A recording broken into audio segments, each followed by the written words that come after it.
Muy buenos días, querida iglesia. Es una alegría poder compartir otra mañana de la palabra de Dios. La verdad que es un privilegio, ¿no? Poder compartir la palabra de Dios con todos ustedes. Y con el tema tan hermoso que tenemos esta mañana, es continuar con la serie que habíamos comenzado hace un tiempito atrás, Siervos, ¿no? Creo que Dios ha guiado todo este tiempo porque Julio, el otro pastor, nos estaba compartiendo acerca de la iglesia, ¿no? De la importancia de la iglesia, una iglesia gloriosa, quién es la cabeza de la iglesia, el liderazgo de la iglesia. Y yo juntamente, ¿no? Había estado preparando la parte de los que estamos en la iglesia, los siervos de la iglesia, ¿no? Cómo debe servir a esa iglesia gloriosa. Y en el primer sermón que estuvimos viendo hace un tiempo atrás, estuvimos hablando acerca de la tarea, la motivación y el alcance, ¿no? de la tarea, del ministerio que tenemos como siervos, ¿no? Habíamos estado hablando sobre la mies es mucha, los obreros son pocos, allí basados en Mateo 9, 35 y 38, vimos que Jesús vino y lo que hizo como ministerio fue predicar el Evangelio. Vimos que la motivación de Jesús de predicar el Evangelio fue su compasión por las almas. Y vimos que el alcance de la tarea era a toda criatura, ¿no? Predicarle a toda persona. Eso es algo fundamental que tenemos que tener en claro, como todos aquellos que decimos que somos siervos de Jesús, que queremos servir a Jesús, ¿no? Que somos esclavos de Jesús. Una palabra que no se escucha hace mucho tiempo y que muchas veces tiene connotación totalmente negativa. Pero para los que conocemos a Jesús, ser esclavos de Jesús es la bendición más grande que podemos tener, porque tenemos a un amo que es totalmente amoroso con nosotros, sus hijos, sus servidores, ¿no? Sus esclavos. Así que una pequeña introducción para que volvamos a entender el tema de lo que estamos hablando. Y hoy quería compartir con ustedes un texto que Julio nombró el domingo pasado. Quiero que vayamos a Mateo 20, versículos de 25 al 28. Dice la palabra de Dios allí. Lo busquemos, los espero. Si pueden tomar nota, se vienen dos mensajes más sobre esto, sobre la vida del siervo y la influencia del siervo. Van a ser los próximos dos mensajes, que si Dios nos permite estaremos compartiendo. Mateo capítulo 20, versículo del 25 al 28. Dice la palabra de Dios allí.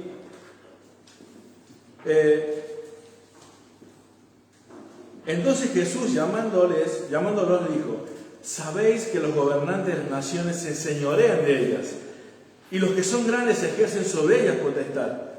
Mas entre vosotros no será así, sino que el que quiera hacerse grande entre vosotros será vuestro servidor, y el que quiera ser el primero entre vosotros será vuestro siervo. Como el Hijo del Hombre no vino para ser servido, sino para servir, para dar su vida en rescate por muchos. Este pasaje, podemos estar solamente hablando de este pasaje toda la mañana.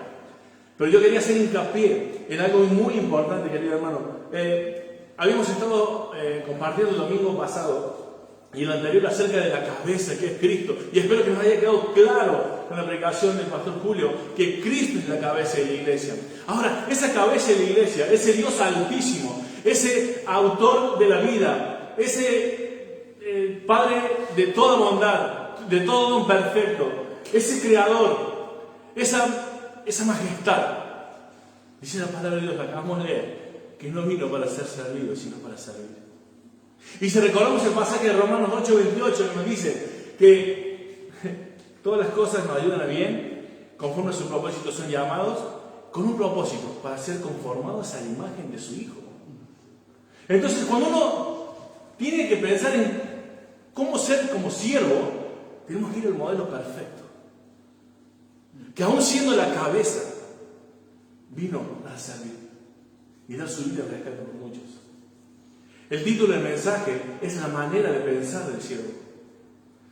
¿Cómo deberíamos pensar vos y yo para poder ser hechos conforme a la imagen de su Hijo, que es el propósito con el cual fuimos llamados y salvados? Es ser como Jesucristo. Y tenemos ese modelo perfecto de que vino a servir y no a ser servido. Así que, primera cosa que tenemos que tener claro esta mañana, querido hermano, es que la manera de pensar de un siervo debe ser la manera de pensar de Cristo, que fue el siervo perfecto y que fuimos llamados para ser como Él. Así que, hermano, esta mañana yo quiero hablarte no solamente teológicamente de lo que significa ser un siervo de Cristo, también en la vida práctica. Y hay muchas áreas en las cuales podemos hablar de lo que es ser un siervo de Jesucristo. Pero yo quiero nombrarte 3 esta mañana, para que puedas tomar nota, que creo que son fundamentales para la iglesia. Su generosidad, su perdón y el olvido. 3 características de un siervo, 3 características fundamentales de aquellos que quieren servir en la iglesia. Su manera de ser generoso, la manera de dar. Su manera de ser un perdonador, porque en la iglesia hay ofensas. Y su manera de cómo olvida el siervo esa ofensa. Esas son las 3 cosas que vamos a ver esta mañana, si Dios lo permite. Y quería decirte, este pasaje de Marcos, también 10:45, dice lo mismo que Mateo 20, versículo 28. Jesucristo vino para no ser servido, sino para servir. Marcos 10:45 es este pasaje paralelo que dice exactamente lo mismo. Y, querido hermano, la primera cosa que yo quiero hablar esta mañana contigo, y que es difícil de hablar, y es algo que con Julio de vez en cuando dijimos, vamos a tener que tocar el tema de la ofrenda, el tema de dar en la iglesia. Porque no queremos hacerlo como hacen muchas iglesias, que todos los domingos están, y dale que te dale con dar. Porque consideramos bíblicamente que un creyente sabe que tiene que dar. Pero de vez en cuando, como dice Pablo, no me es molesto recordarles que hay que dar.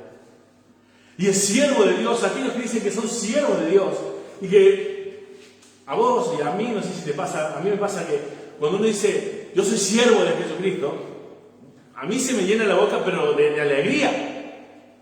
Mi corazón rebosa de decir, qué dicha decir eso, que soy un siervo de Jesús.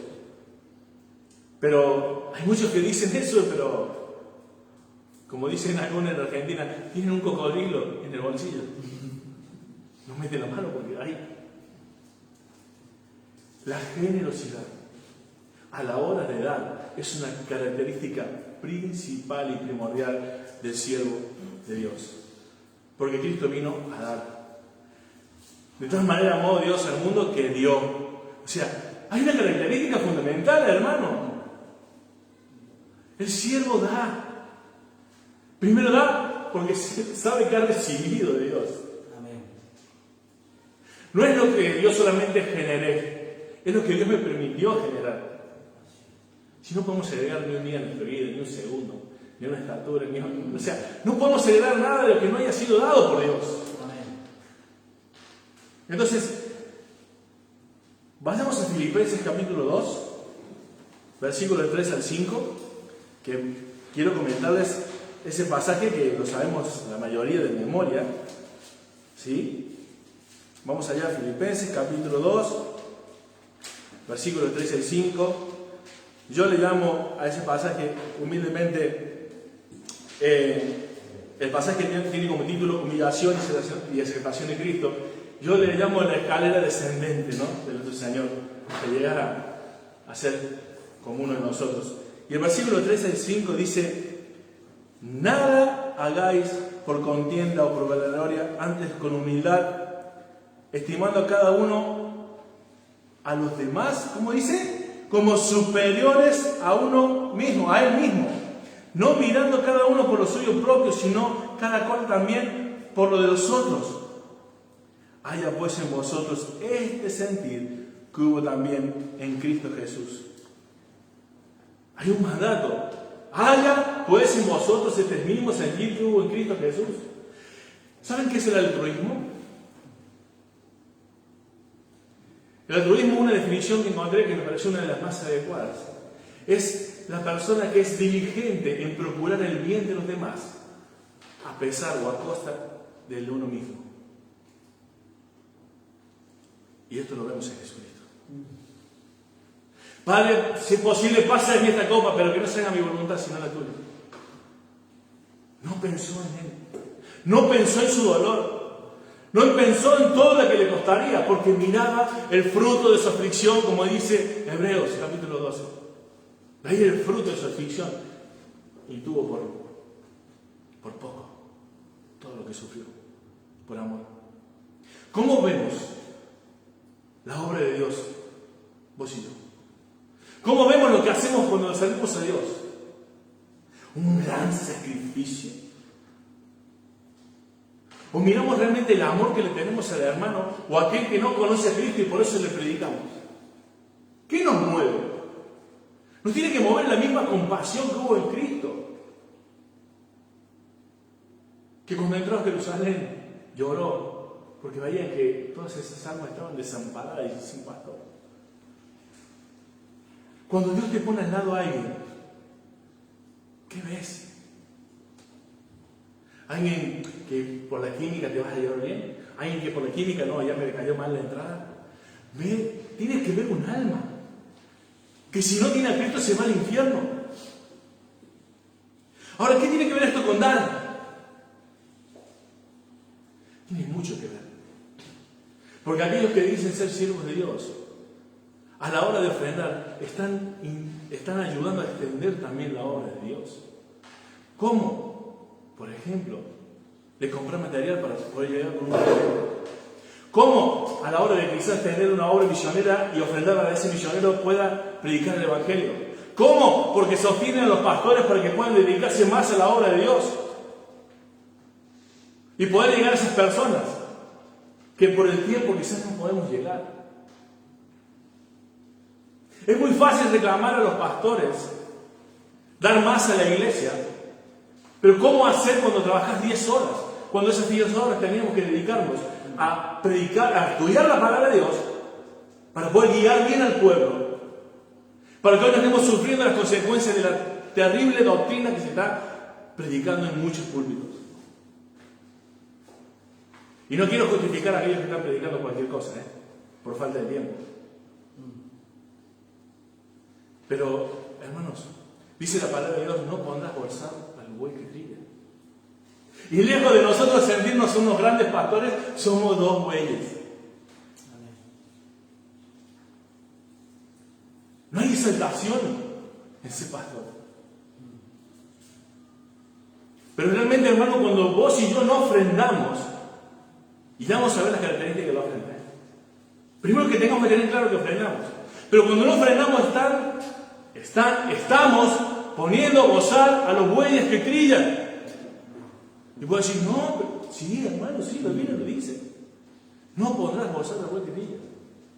Y si hay una tarea que los pastores debemos hacer y no la podemos cumplir porque no llega la ofrenda, debemos rogar al Señor de las mies que ponga obreros, pero que también mueva nuestros corazones para que a la hora de ofrendar sea generosa, que es el primer punto que quiero tocar esta mañana, acerca de la generosidad del siervo.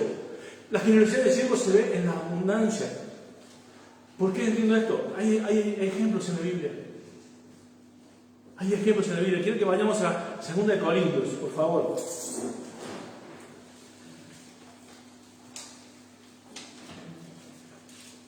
Y lo tengamos allí, por favor, presente. 2 Corintios 8, del 1 al 5.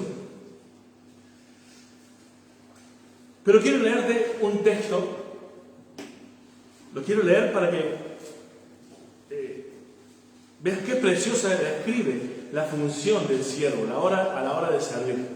¿Sí? Dice: queridos hermanos, amados los unos a los otros con amor fraternal, en cuanto a la honra, prefiriéndose los unos a los otros, en lo que requiere diligencia, no perezosos, fervientes en el espíritu, sirviendo al Señor, gozosos en la esperanza, sufridos en la tribulación, constantes en la oración, compartiendo para las necesidades de los santos, practicando la hospitalidad. ¿Por qué? Porque no nos predicamos a nosotros mismos, sino a Jesucristo como Señor, y a nosotros como vuestros siervos por amor de Jesús. ¿Por qué? Porque el amor de Cristo nos constriñe, pensando esto, que si uno murió por todos, luego todos murieron, y por todos murió, para que los que viven ya no vivan para sí, sino para aquel que murió y resucitó por ellos. ¿Por qué? Porque vosotros, hermanos, a libertad fuisteis llamados, solamente que no uséis la libertad como ocasión para la carne, sino servíos por amor los unos a los otros. ¿Por qué? Porque antes fuimos entre ustedes como la nodriza que cuida con ternura a sus propios hijos. Tan grande fue nuestro amor y afecto por vosotros, que hubiésemos querido entregarnos no solo al Evangelio de Dios, sino también nuestras propias vidas, porque habéis llegado a ser muy queridos, por lo cual animamos unos a otros y edificaos unos a otros, así como lo hacéis. Considerémonos unos a los otros para estimularnos al amor y a las buenas obras. Este texto que leí son varios versículos de la palabra de Dios. Los leí correlativamente para que entendamos que, como si la Biblia tuviera ese cordón perfecto, que no se equivoca, que cubre todas las necesidades de los que tenemos al lado. ¿Por qué abundar en la ofrenda generosamente? Porque vamos a ver allí en 2 de Corintios. Quiero leerles en una versión internacional que me gustó como lo dice. Ustedes síganlo allí en la Reina Valera, que la mayoría tiene. Yo también la tengo en Reina Valera, pero quiero que lo leamos en 2 de Corintios, capítulo 8, del 1 al 5. Miren lo que dice. Ahora, hermanos, queremos que os enteréis de la gracia que Dios ha dado a la iglesia de Macedonia. En medio de las pruebas más difíciles, su desbordante alegría y su extrema pobreza abundaron en rica generosidad. Soy testigo de que dieron espontáneamente tanto como podían, y aún más de lo que podían, rogándonos con insistencia que les concediésemos el privilegio de tomar parte en esta ayuda para los santos. Incluso hicieron más de lo que esperábamos, ya que se entregaron a sí mismos, primeramente al Señor y después a nosotros, conforme a la voluntad de Dios. ¿Te das cuenta? En la ofrenda de los que sirven a Dios, de los que se consideran siervos de Dios, hay abundancia, hay generosidad. Y fíjate que dice los hermanos de Macedonia, no fue individual, no nombró a Edor, a Julito, a Luis, mirá cómo ofrendar, no, dijo a la iglesia de Macedonia. Porque no hay mérito en nombramientos. ¿Por qué? Porque fue voluntaria, eso es otra característica. Dice que le rogaron. Y fíjate que dice que no dieron lo que les sobraba, ¿no? ¿Te diste cuenta de lo que dice el pasaje? Que aún en extrema dificultad y en extrema pobreza dieron más de lo que podían. O sea, se esforzaron.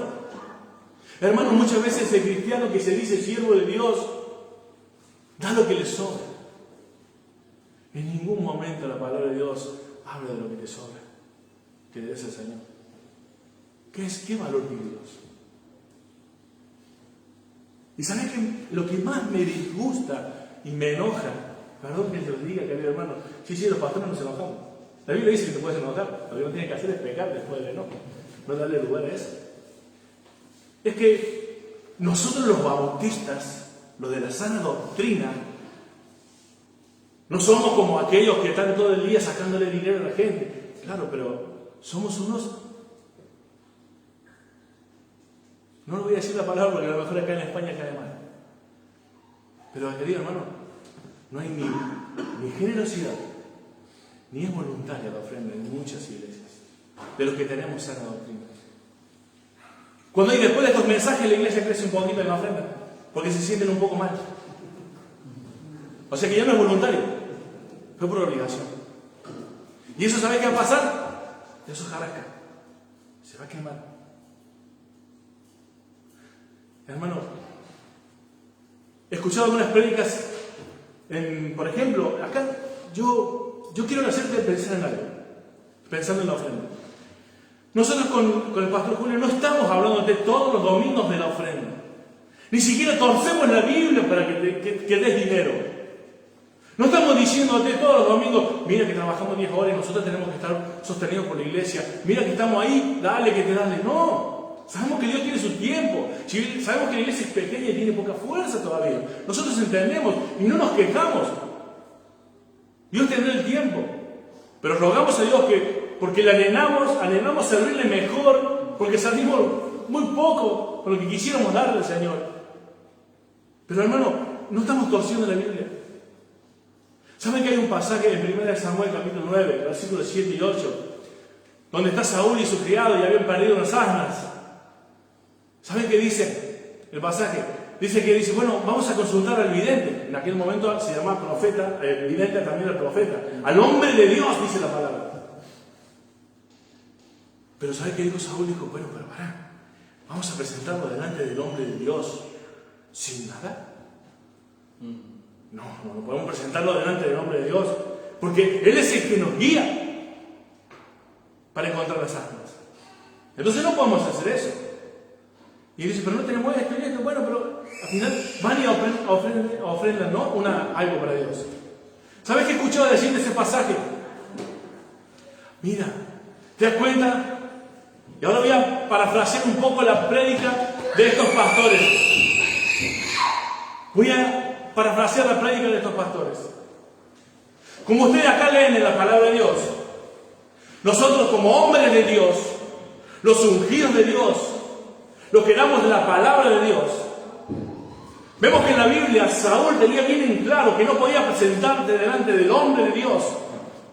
Y yo como hombre de Dios, que tengo el llamado de Dios y que le soy su guía, amén. Y ahí toda la iglesia seguramente dirá amén. Entonces la Biblia dice que no puedes venir delante del ungido de Dios sin una ofrenda. Y cuando yo diga amén, muchos dirán amén. Y esos pastores dicen así, y hay miles diciendo amén. Es más, querido hermano, si tienes alguna duda, vemos que por la ofrenda de Saúl al hombre de Dios, porque fue a buscar la profecía y encontró las armas, Dios le dio un reinado a Saúl. Entonces, ven con una ofrenda al hombre de Dios, porque Dios te multiplicará y te dará mucho. Porque lo vimos en Saúl. Eso dirán algunos amén. Es interpretación de ese pasaje.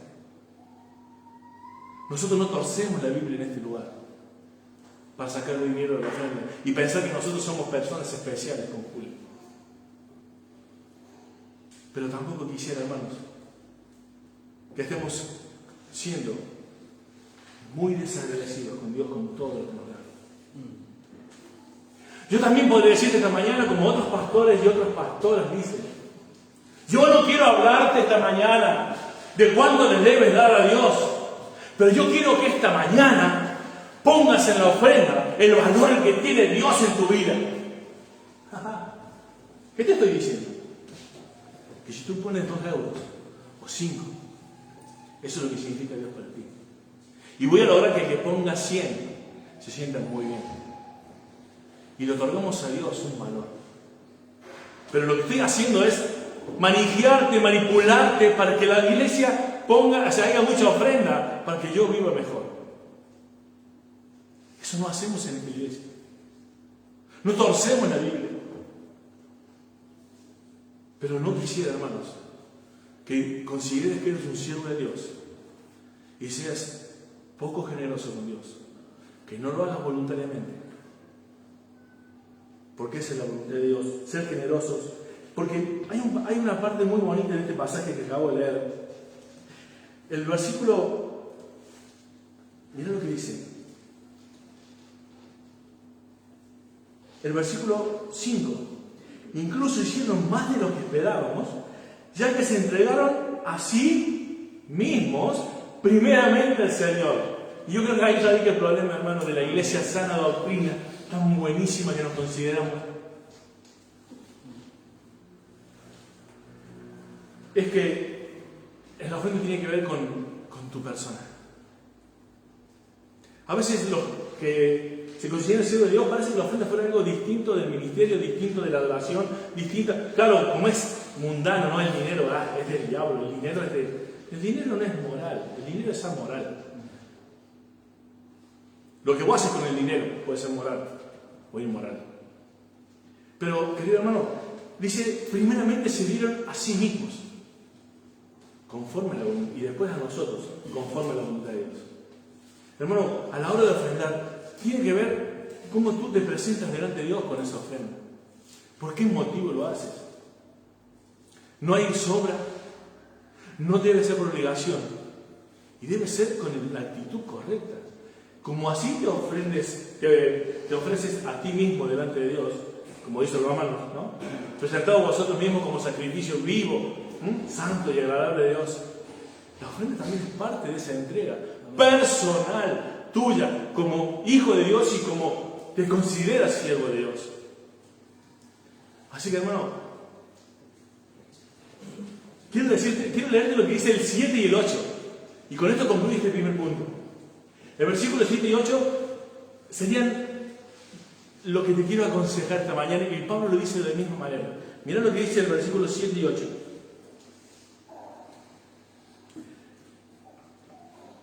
Perdón, el 8 y el 9. Dice, perdón, voy a leerlo un poquito más. Voy a leerlo un poquito antes.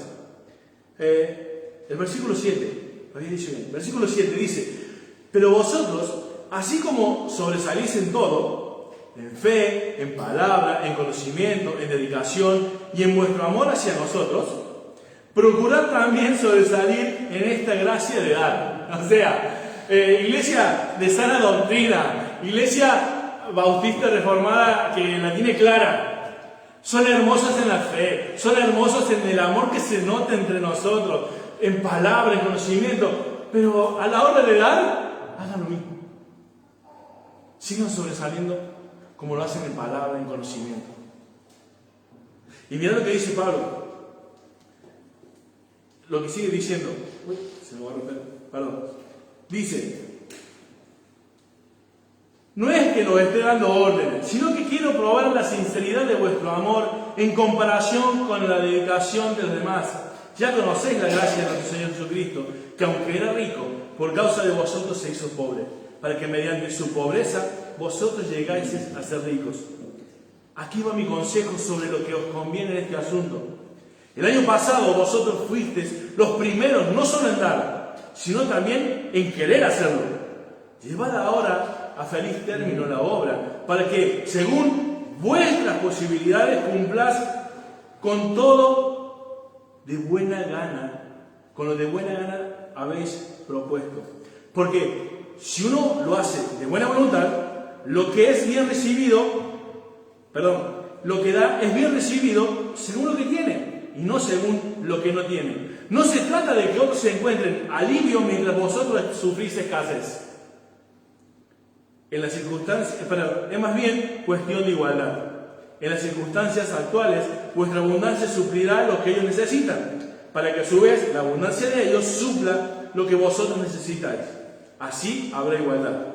Como está escrito, ni al que recogió mucho le sobraba, ni al que recogió poco le faltaba. ¿Qué está diciendo Pablo acá? Hermanos, quiero que piensen a la hora de ofrendar. No le estoy dando una orden. Le estoy diciendo que así como hay momentos en su vida que han ofrendado muy bien y querían hacerlo, parece que estos de Corinto en este momento no lo estaban haciendo ya. O era solamente de qué? De boca. Oh, sí, yo soy siervo de Dios. Pero a la hora de ofrendar, nada. Habían empezado bien. El año pasado ustedes lo hicieron muy bien. No solamente en lo que dieron, sino que estaban dispuestos. Pero ahora procuren hacer lo mismo. Pero ¿cómo lo hacemos, Pablo? ¿Cómo lo hacemos? Y fíjate, no significa que tengas tú escasez para que el otro te sobraba. Como hacen los pastores fraudulentos que se enriquecen y empobrecen a la congregación. Dice Pablo que hay igualdad. Que hay igualdad. Que no haya necesidad entre nosotros. Y que cada uno pueda cumplir su ministerio con la abundancia de la ofrenda. Por eso espero que la iglesia esté rogando para que podamos crecer y podamos tener la fuerza económica también para que los que somos llamados a predicar la palabra podamos hacerlo de mejor manera que la que estamos haciendo ahora. Porque hacemos lo que más podemos. Y Dios es testigo. Hermanos generosos, tengo dos preguntas para terminar este punto y es, ¿hablas en serio cuando dices que eres un discípulo de Cristo? Porque en el tema de dar hay que ser ejemplo como Cristo. Pienso en los demás al punto de negarme a mí mismo, pero esto es una regla, no una excepción. Hay algunos que viven pensando en lo que hicieron en algún momento, que hoy en día no están haciendo nada. Se negaron una vez a sí mismos, pero llevan años en el egoísmo y el yo primero. Esto no es una excepción, debe ser la regla de nuestra vida. Debemos ser generosos, abundar en nuestras ofrendas, voluntariamente. pero entregarnos a nosotros es la actitud correcta. Es la que no se va a quemar. Cuando la hagamos primeramente para el Señor, luego los demás. Esa es la voluntad de Dios. Hermano, como perdonador, el siervo como perdonador. Y esta es una materia que no nos gusta mucho, pero está puesta en el examen. Y hay que contestarla. O sea, en la vida cristiana, esta pregunta, esta materia la tenemos que cursar. Es perdonar. Y es una de las más costosas. Resulta que cuenta una historia de un misionero que va a predicar en unas pandillas. Y estas pandillas no solamente no les gustó la predicación del Evangelio, sino que lo golpearon, lo dejaron en el hospital, ¿no? A través de ello, la gente hizo denuncias y fueron capturados estos pandilleros. Fueron a juicio. Cuando está dictando la sentencia el juez, ¿no? Este misionero se levanta, pide la palabra y dice que les perdona y que quiere que la sentencia no tenga cumplimiento, o sea, que les perdona, que no los culpen, que no los manden a la cárcel, que están perdonados por él, ¿no? Entonces el juez dice: silencio, alto en la sala, orden, esto jamás ha ocurrido en un juicio. Y este misionero dijo: sí, ha ocurrido. Un jovencito galileo hace 2000 años atrás también les perdonó las ofensas a todos aquellos que le insultaron, lo golpearon y aún lo mataron. Esa es la clase de perdón que Cristo hizo por nosotros. El perdón de Dios. Hay un pasaje precioso en los Salmos, el Salmo 103, quiero que vayamos ahí esta mañana. Vamos a leer unos versículos. El Salmo 103. Hay dos áreas del perdón que el siervo de Dios debe tener en claro. Salmo 103, versículos del 1 al 5. Mira lo que dice allí. Bendice, alma mía, a Jehová, y bendiga todo mi ser su santo nombre. Bendice, alma mía, a Jehová, y no olvides ninguno de sus beneficios. Él es quien perdona todas tus iniquidades. Él que sana todas tus dolencias. El que rescata del hoyo tu vida. El que te corona de favores y misericordias. El que sacia de bien tu boca. De modo que te rejuvenezcas como el águila. Mira lo que dice el versículo 10 al 12. No ha hecho con nosotros conforme a nuestras iniquidades, ni nos ha pagado conforme a nuestros pecados, porque como la altura de los cielos sobre la tierra, engrandeció su misericordia sobre los que le temen. Cuando está lejos del oriente y del occidente, hizo dejar de nosotros nuestras rebeliones. Ese es el perdón de Dios, querido hermano. Esa es una de las características del perdón de Dios que el siervo de Dios, aquel que dice que es siervo de Dios, debe tener en claro a la hora de perdonar lo que Dios hizo contigo. ¿Cómo somos nosotros? ¿Cómo podemos llegar a entender ese perdón de Dios? Cuando lo ponemos en práctica con los demás. Así como Cristo nos perdonó, debemos perdonar a los demás. ¿Recuerdan que ese mandamiento, cuando dijo Jesús, un mandamiento nuevo os doy, que os améis unos a otros? Pero Jesús, ¿cómo nuevo? Si eso ya está hace mucho. Pero el pasaje sigue diciendo, como yo los he amado. Y ahí está el problema de nosotros. Que no podemos a veces llegar a amar como Dios nos ha amado. Ni qué hablar del perdón. Hermano, el perdón de Dios es clave en la vida del siervo, que lo entiende claramente para poder entender lo que Dios hizo contigo, que es lo mismo que Dios nos está pidiendo que hagamos con los demás. En la vida de cristiano no existe ese el que me la hace la paga, ¿eh? No te quieras llamar cristiano y decirle que me las hace la paga. Tú no eres cristiano si dices eso, ¿eh? Somos llamados a amar como Dios nos amó. Somos llamados a perdonarnos como Cristo nos perdonó. Pero qué difícil que es. Porque hay una característica en nosotros que nos creemos superiores a los demás y que no nos pueden ofender de esa manera. ¿Y quiénes somos nosotros? Comparemos con Dios. Es imposible, pero intentad pensar un poquito lo que hemos ofendido a Dios. ¿Y quién es Dios? El 3 veces santo. y sin embargo nos amó y nos perdonó. Nosotros seres inútiles, con fracasos, con problemas serios de pecado, con una mente pervertida, somos capaces de negarle el perdón a otro que esté en la misma condición que nosotros delante de Dios. Gente necesitada. Hermanos, Efesios 4. Vamos ahora a hablar, ese sería como el perdón que tenemos que tener en claro, que es el vertical, el de Dios, pero a la hora de nosotros en la iglesia. Efesios capítulo 4, versículos 31 y 32. 4, 31 y 32. Quítense de vosotros toda amargura, enojo, ira, gritería, maledicencia y toda malicia. Antes de ser venidos los unos a los otros, misericordiosos, como dice, perdonándoos unos a otros, como Dios también os perdonó a vosotros en Cristo Jesús. Me encanta siempre que digo algo, y eso me encanta como característica de esta iglesia, es que cuando el pastor dice algo, lo corrobora con la Biblia lo dice. No estamos aquí para inventarnos nada, ni cuestionar la palabra de Dios con nuestros prejuicios y decir, no sé si dirá eso. No, la Biblia dice que debemos perdonarnos como Cristo nos perdonó. Y cuando dice quítense, ¿sabes qué? Cuando vos te quitas, si yo me quito el saco, me lo puedo volver a poner. Pero la palabra allí significa abandona. Cuando uno abandona algo, ya no lo vuelve a usar, porque está abandonado. Esa es la idea, hermano, con respecto a la relación entre nosotros, a la hora de perdonar. Quitémonos, abandonemos la falta de perdón en la iglesia. Y parece muy difícil pensar en estas cosas, que haya falta de perdón en la iglesia. Pero, ¿cómo notamos la falta de perdón? Vas a hablar con algún hermano.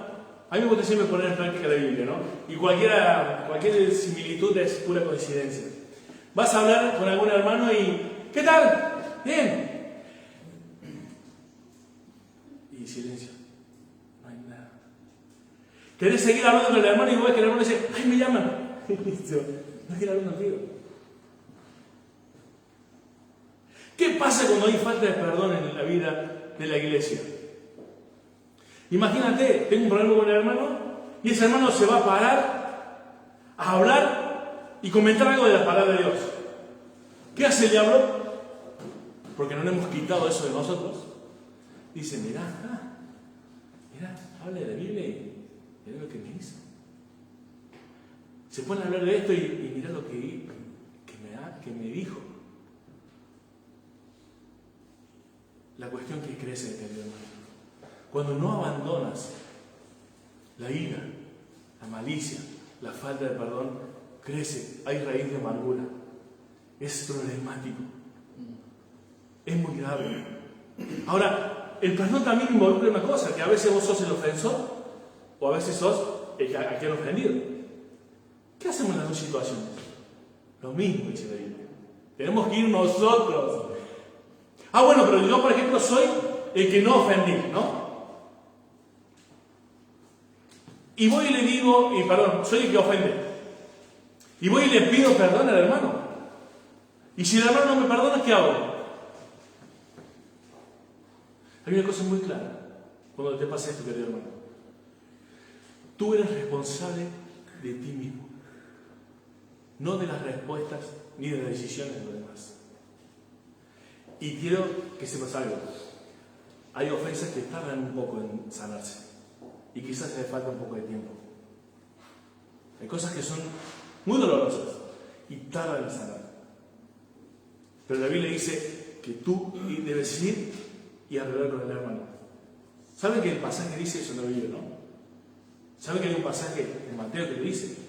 Cuando vayas a ofrendar y vas en camino a dar la ofrenda, a servir a Dios, a adorar a Dios, y ves que hay un hermano que está ofendido, y hay alguien que tiene un problema contigo, ¿qué dice? ¿Sigue adelante y después lo hablas? Dice, detente, ve a arregla con tu hermano y después lleva la ofrenda. Y quiero decirte que eso es liberador. ¿Amén? Amén. ¿Saben por qué? Porque un día a mí me pasó. Un día no, muchas veces, pero una vez puse en práctica en el momento de la palabra de Dios. Y iba a predicar ese día. Y lo llamé a ese hermanito, le dije, vení, que quiero hablar contigo. ¿Qué pasa? Vos dijiste esto y esto y esto, y yo estoy enojado porque vos dijiste esto y esto y esto. Y el hermano dice, pero yo ni me imaginé que te iba a pasar eso. Sí, digo, por eso mismo te lo digo, porque yo creo que yo me enojé contigo y tenía una mala situación contigo y vos no eras ni estabas enterado. Pero yo tuve muy mal contigo. Pequé contra vos. Y quiero pedirte perdón. Y el hermano me dice, te esperaba, no sé de qué, porque no me imaginaba que te había hecho esto, pero sí, por supuesto, me dice, wow, ¿sabes cómo vine a predicar tranquilo?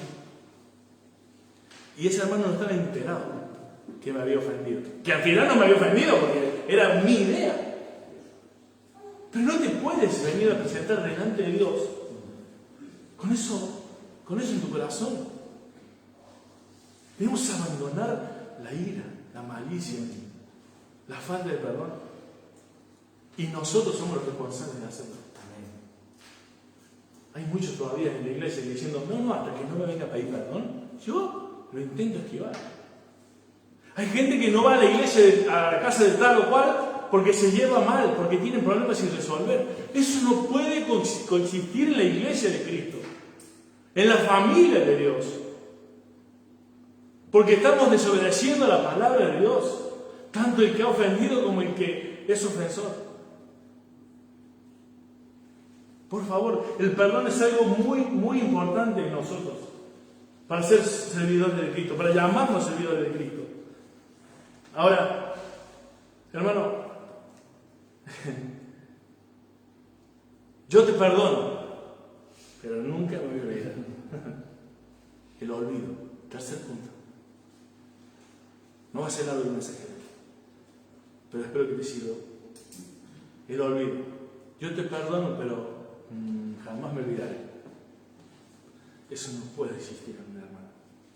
En uno que se llama siervo de Dios, seguidor de Cristo, que pertenece a la familia de Dios y él es tu hermano. Hermano, es natural, vamos a ser sinceros. Ustedes saben que el cerebro humano no olvida absolutamente nada. Todo está en su memoria. Nosotros podemos y somos capaces de tener 800 recuerdos, 800 memorias por segundo durante 75 años y el cerebro ni siquiera cansarse. Podemos guardar en nuestra mente 800 situaciones por segundo durante 75 años y ni siquiera cansarnos. ¿Sabe cuál es el problema? Es que nosotros no somos capaces de recordar todo eso, toda esa memoria que está aquí adentro. Pero el cerebro lo tiene registrado. Ahora, entonces, ¿cómo hago? ¿Qué es olvidar? Olvidar es no tomarlo en cuenta. Y no sacarlo a cuenta en el momento apropiado. ¿Te diste cuenta? Cuando tienes algo contra alguien que no has perdonado, que justo estás esperando que llegue el momento para decírselo, es porque todavía está tomado en cuenta en tu cabeza. Y estás esperando la oportunidad para sacárselo en cara. Eso es falta de perdón. Y eso no es olvido, querido hermano. La mente puede almacenar todo eso.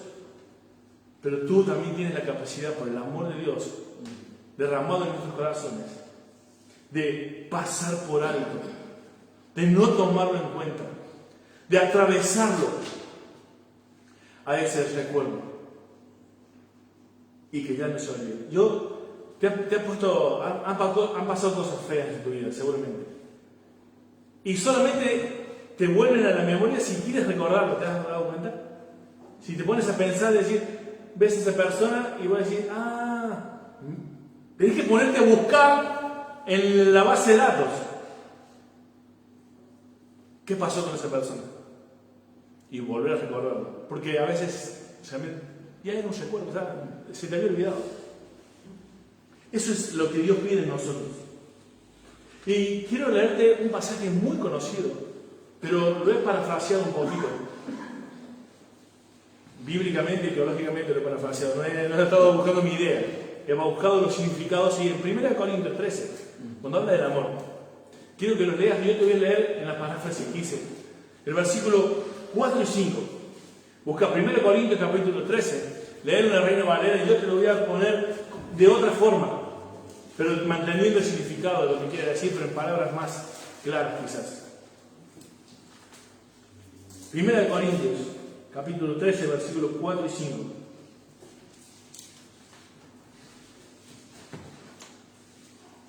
¿Lo tenemos allí?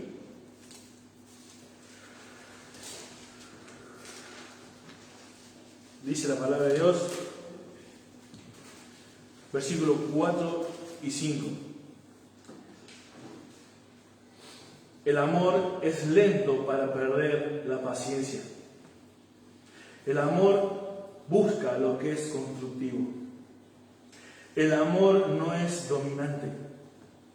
El amor no quiere impresionar. El amor no tiene ideas exageradas de sí mismo. El amor no tiene malos modales. El amor no es egoísta. El amor no se enoja fácilmente.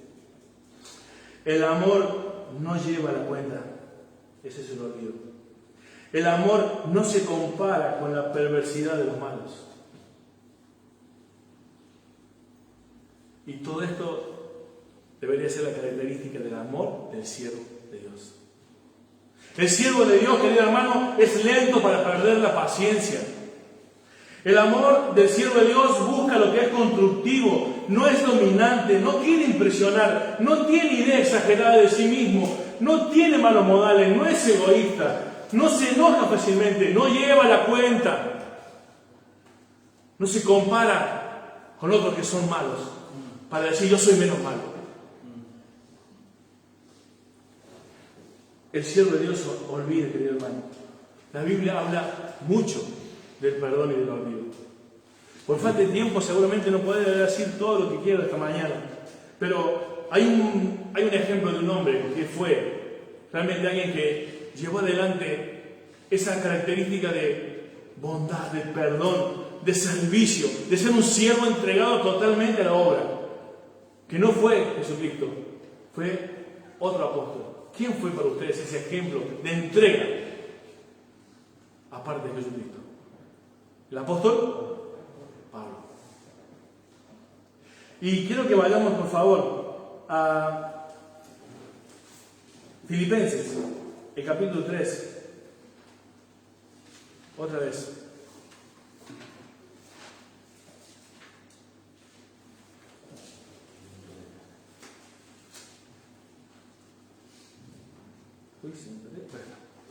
Filipenses capítulo 3, el versículo 12 al 14. Ustedes saben que en los versículos 3 y 4 él va diciendo todo lo que era, ¿no? Yo también tengo en qué confiar en la carne, si alguno piensa que tiene de qué confiar en la carne, circuncidado de la octavo día, del linaje de Israel, de la tribu de Benjamín, hebreo de hebreos, en cuanto a la ley, fariseo, en cuanto al celo, perseguidor de la iglesia, en cuanto a la justicia que es en la ley, irreprensible. Pero todo esto, que para mí era algo para presumir, lo he tenido por basura, sin importancia, sin valor. Pero hay una característica de Pablo, aún siendo lo que era. Dice él, el versículo 12, no es que lo haya alcanzado ya, ni que ya sea perfecto, sino que prosigo para ver si logro hacer aquello por lo cual también fui asido por Cristo. Hermano, la característica del siervo es que es vulnerable, reconoce su condición. Cuando uno no perdona y no olvida al hermano, está pensando, está creyéndose algo que no es. Tú no eres perfecto, tú ya no lo has alcanzado, yo tampoco. ¿Cómo me voy a poner a juzgar la vida del otro si yo estoy en la misma condición, imperfecto, que no lo he alcanzado? ¿Qué intento? Intento vivir como Cristo me ha pedido que viva, pero no lo alcanzo. Pablo, que tenía un montón de cosas de que jactarse, él dice, yo no lo alcanzo.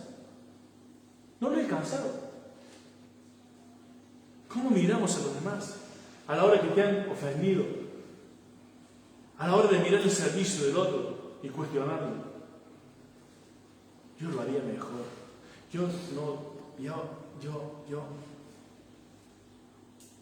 Todos estamos en un proceso de servicio a Dios, pero hay una característica del siervo de Dios en cuanto al olvido, es que entiende su imperfección, su vulnerabilidad. No lo hemos alcanzado. También es humilde. ¿Viste lo que dice el pasaje?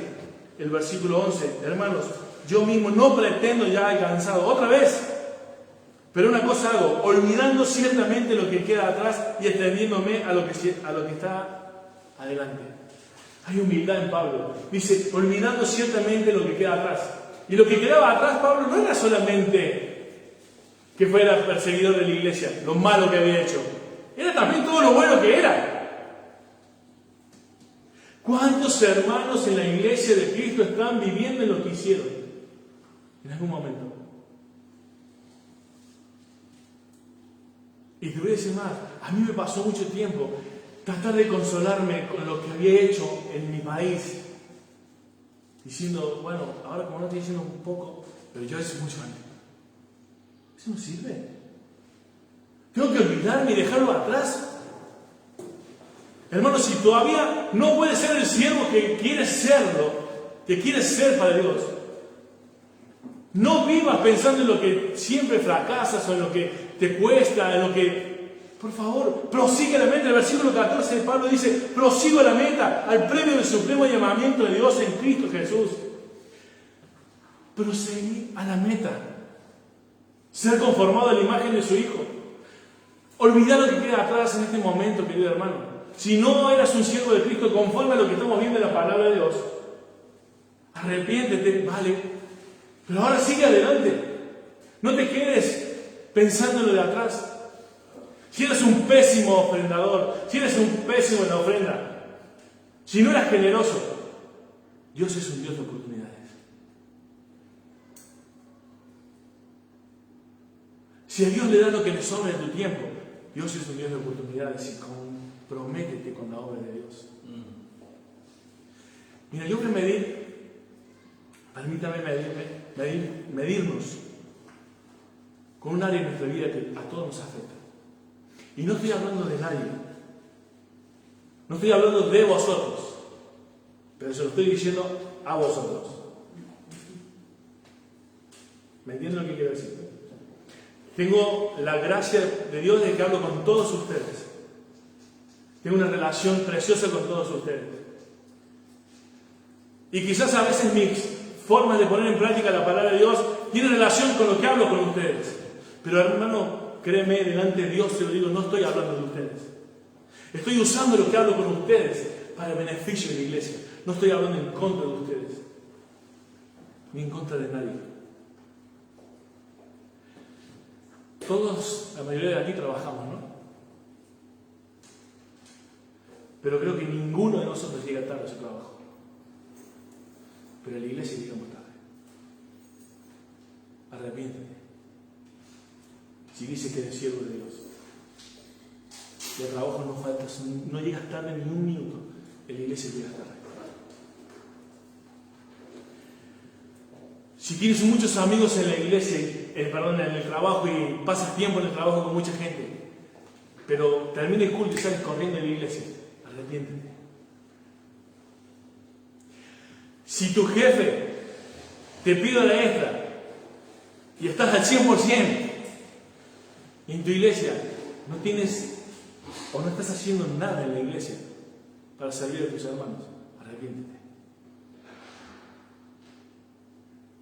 Si Dios tiene tu 100% de tu tiempo, si tu jefe tiene el 100% de tu tiempo y a Dios le das lo que le sobra de tu tiempo, arrepiéntete.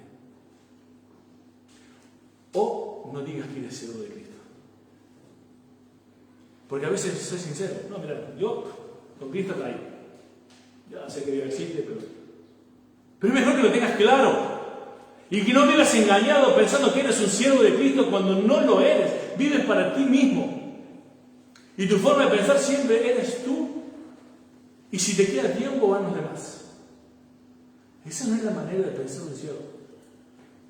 Vosotros tenéis la mente de Cristo.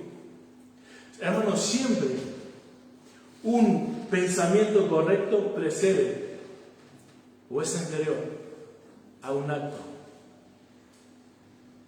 bueno. Siempre un pensamiento correcto precede a una acción correcta. Todo lo que vos haces es primeramente lo has pensado, y si lo piensas bien, vas a hacer una acción bien. Entonces, no hay mucha excusa para aquellos que dicen, yo soy así. Porque hemos leído un montón de pasajes donde Dios pide cosas de nosotros. ¿Y en qué clase de Dios creemos a la hora de ser siervos de Dios? Julio, Dios te pide algo. ¿Sería un Dios coherente o el Dios de la Biblia que te pide algo que no eres capaz de hacer?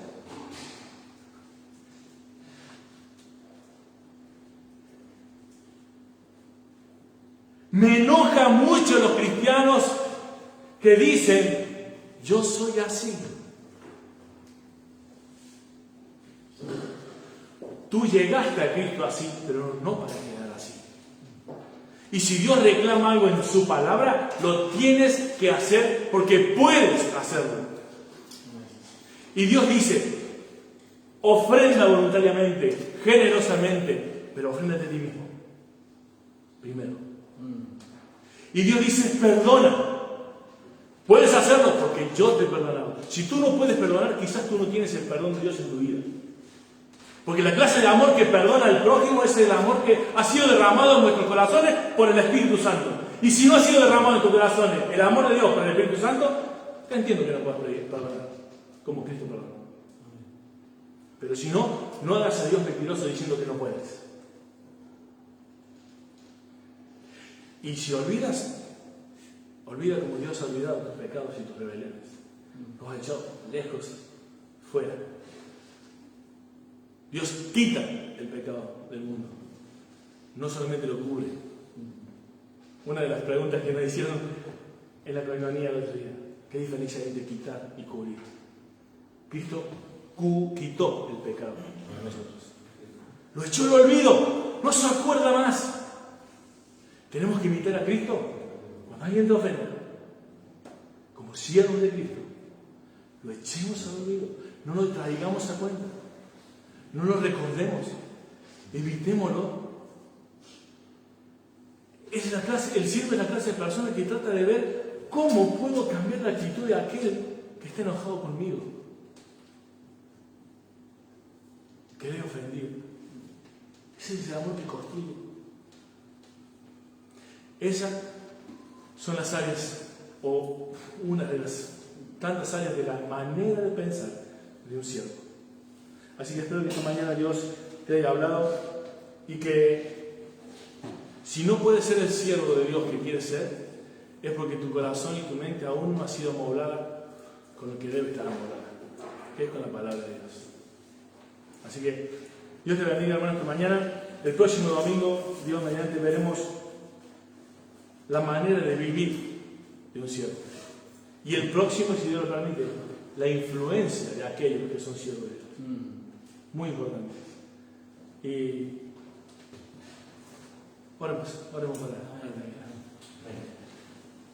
te doy muchas gracias, Señor, esta mañana, porque realmente en tu palabra encontramos la guía para vivir nuestras vidas en este mundo donde todas las cuestiones que tienen que ver con el amor están distorsionadas.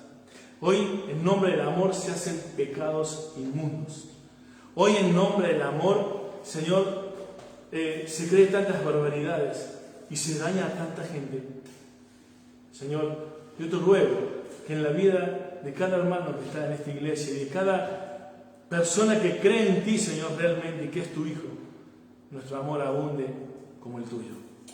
Señor, te ruego, Padre, que esta mañana todas las personas que estén escuchando también a través de las redes puedan entender realmente que el amor a ti se muestra en el amor a los demás. Señor, que no seamos hipócritas en nuestra manera de amar. Señor, que podamos ser con nuestra manera de ofrendar parte de la extensión de tu reino, Señor. Que pueda ser usado toda nuestra vida, Señor, para ti. No solamente nuestro dinero, no solamente nuestro tiempo, sino toda nuestra vida, Señor. Dios, nos salvaste con el propósito de ser conformados a la imagen de tu Hijo. Y tu Hijo vino a servir. Señor, ayúdanos a hacer lo mismo. Ayúdanos a no concentrarnos en nuestras prioridades. Ayúdanos a concentrarnos en las personas perdidas. Porque, Señor, tú vienes pronto. Señor, tú vienes pronto. Que podamos ser encontrados, listos para la hora de salida. Porque te estamos esperando y haciendo lo que tú nos has mandado a hacer. En el nombre de tu Hijo Jesús, Señor, te pedimos todas estas cosas. Amén. Amén.